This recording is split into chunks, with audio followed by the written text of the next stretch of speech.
سبحان الذي أسرى بعبده ليلا من المسجد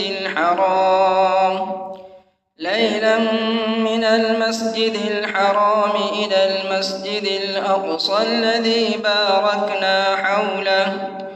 باركنا حوله لنريه من آياتنا إنه هو السميع البصير.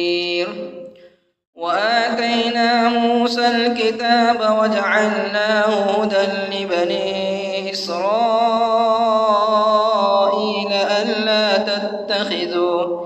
ألا تتخذوا من دوني وكيلا ذرية من حملنا مع نوح إنه كان عبدا شكورا.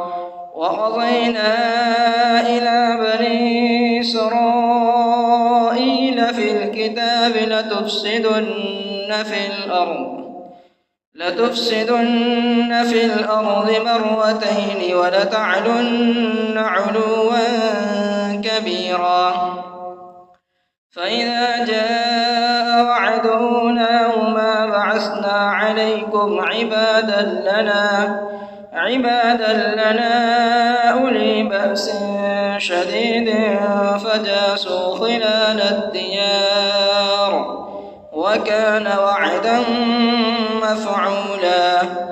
ثم رددنا لكم الكرة عليهم وأمددناكم بأموال وبنين وجعلناكم أكثر نفيرا. إن أحسنتم لأنفسكم وإن أسأتم فلها. فإذا جاء وعد الآخرة ليسوءوا وجوهكم وليدخلوا المسجد كما دخلوه أول مرة وليتبروا ما علوا تتبيرا.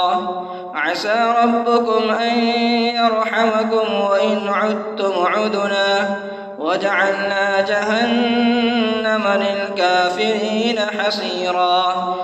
إن هذا القرآن يهدي للتي هي أقوم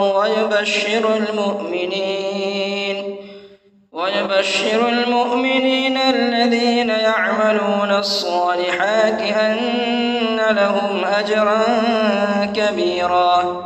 وأن الذين لا يؤمنون بالآخرة